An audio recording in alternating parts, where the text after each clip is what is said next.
Shalom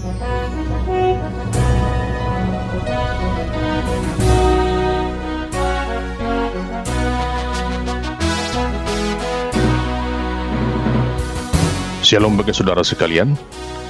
Marilah kita siapkan hati dan pikiran kita untuk menyambut firman Tuhan. Kita berdoa. Kasih karunia dan damai sejahtera dari Allah Bapa kita dan anaknya Tuhan Yesus Kristus menyertai kamu. Amin.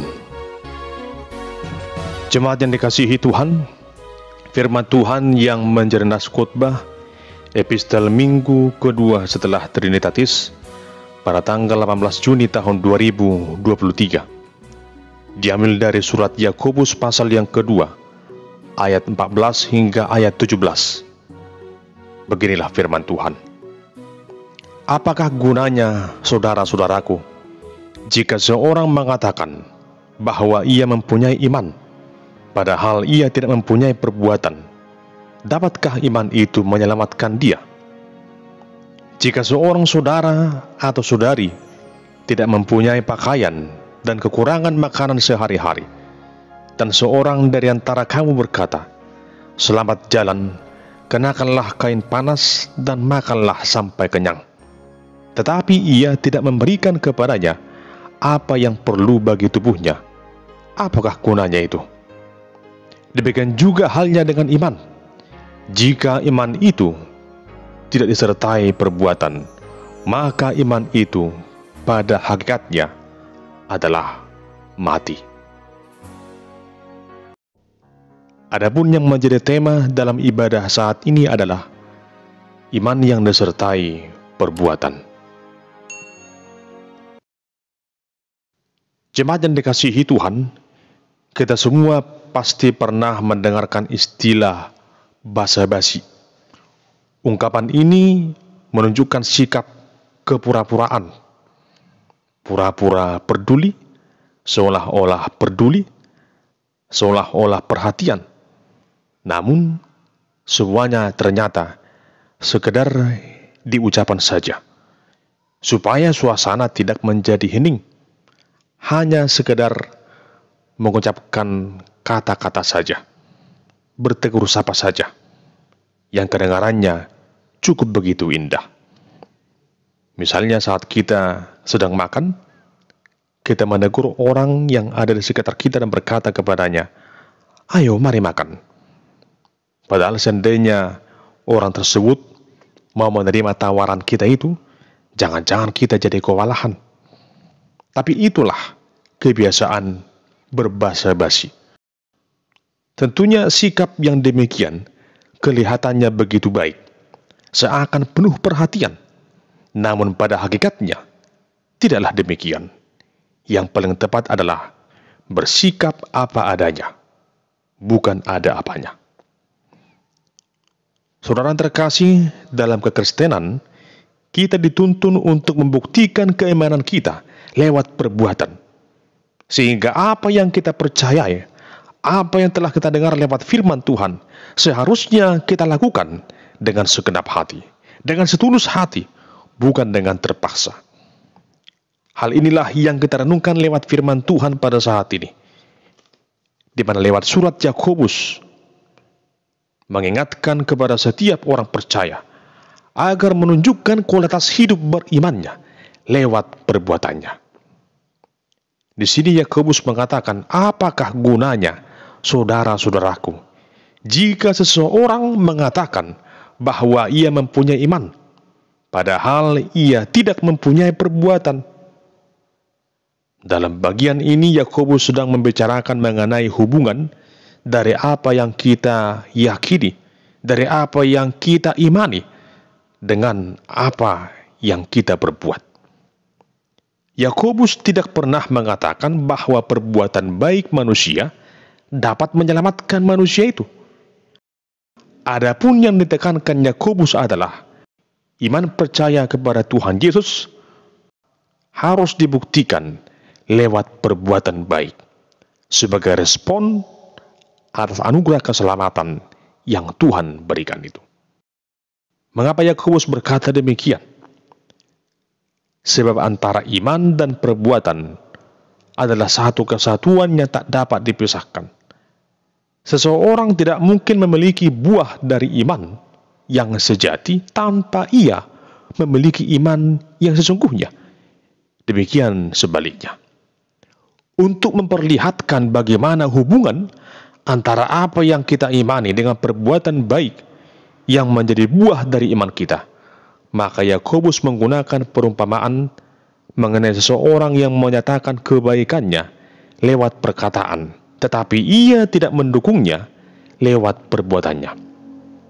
Apakah gunanya seseorang mengatakan selamat jalan dan makanlah sampai kenyang, jika orang tersebut tidak turut memberikan apa yang dibutuhkan oleh orang yang disapanya? Bukankah pernyataan selamat jalan dan makanlah sampai kenyang akan menjadi kata-kata yang berupa pernyataan yang penuh dengan kepura-puraan, basa-basi yang tidak punya nilai ketika pernyataan tersebut tidak didukung dengan tindakan nyata? Ada banyak orang yang pandai berkata-kata dengan 1000 kata-kata yang begitu indah kedengarannya, seolah dia begitu perhatian. Ketika dia melihat orang menangis, dia berkata, "Sudahlah, jangan menangis." Namun di balik itu, dia justru mencibir orang yang menangis itu. Mungkin dia akan berkata, "Gitu aja kok sudah menangis. Terlalu cengeng." Artinya semua yang ia katakan hanyalah manis di bibir saja. Di sini Rasul Yakobus menghubungkan contoh tersebut dengan iman percaya kita sebagai orang Kristen yang mengatakan percaya pada Tuhan Yesus. Dalam iman kita mengatakan bahwa Kristus adalah Tuhan. Namun pernyataan ini tentu saja hanya akan menjadi sekedar perkataan belaka saja jika pada kenyataannya kita tidak menundukkan hidup kita kepada Tuhan Yesus dan tidak menaati apa yang menjadi perintahnya. Dalam pengakuan iman, kita juga menyatakan bahwa kita adalah orang yang sudah dibenarkan. Tentu saja pernyataan iman ini menjadi sekedar basa-basi jika pada kenyataannya kita masih berkubang dalam dosa. Demikian juga dengan pernyataan iman bahwa kita akan mengasihi Tuhan dengan segenap hati kita. Pernyataan ini pun akan menjadi basa-basi saja jika kita tidak mengasihi sesama kita manusia dengan tulus dan ikhlas. Sebab orang yang mengasihi Tuhan seharusnya menunjukkan apa yang ia katakan itu dengan mengasihi sesamanya manusia. Adalah suatu kebohongan yang besar jika kita berkata mengasihi Allah, padahal kita tidak mengasihi sesama kita manusia.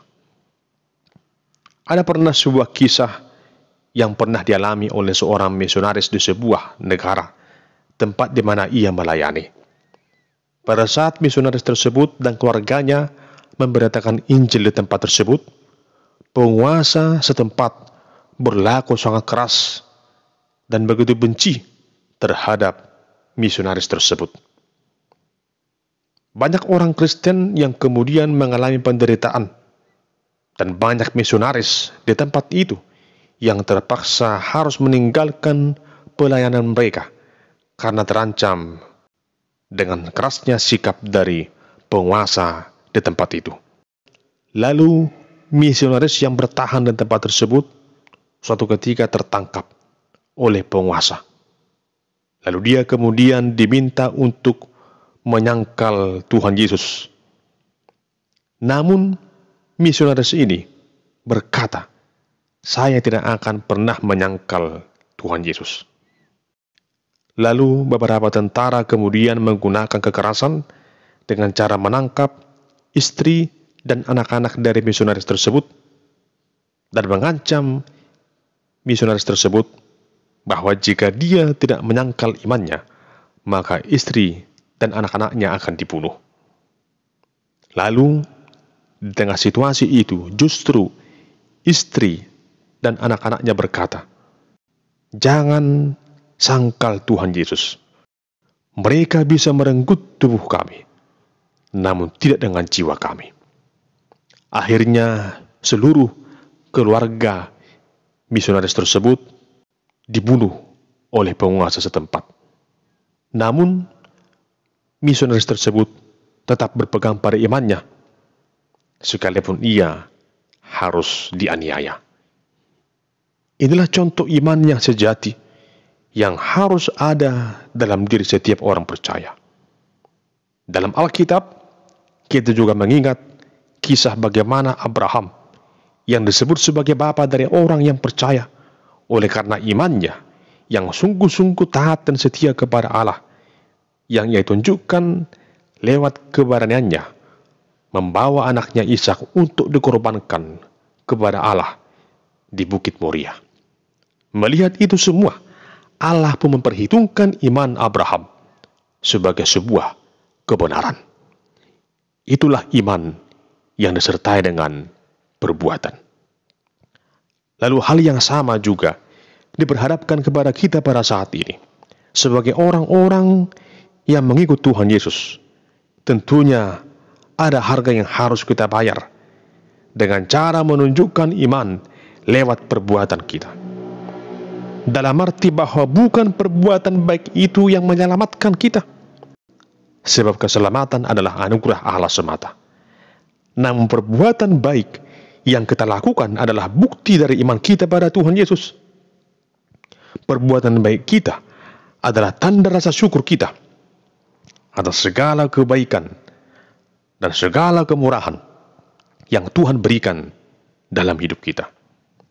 Oleh karena itu, mari kita tunjukkan identitas kita sebagai orang percaya yang benar-benar percaya lewat perbuatan kita, di mana kita sungguh-sungguh percaya pada Tuhan Yesus dan sungguh-sungguh mengasihi Tuhan Allah dengan segenap hati, jiwa, dan pikiran kita, dan juga dengan sungguh-sungguh mengasihi sesama manusia dengan setulus hati, bukan hanya lewat kata-kata, namun yang paling utama adalah lewat setiap perbuatan yang baik.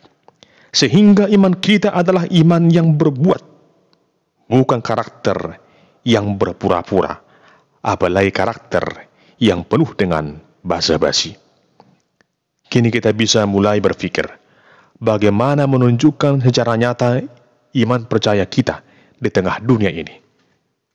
Caranya adalah dengan mengisi hidup ini lewat perbuatan yang baik sebagai tanda cinta kasih kita kepada Allah dan kepada sama kita manusia.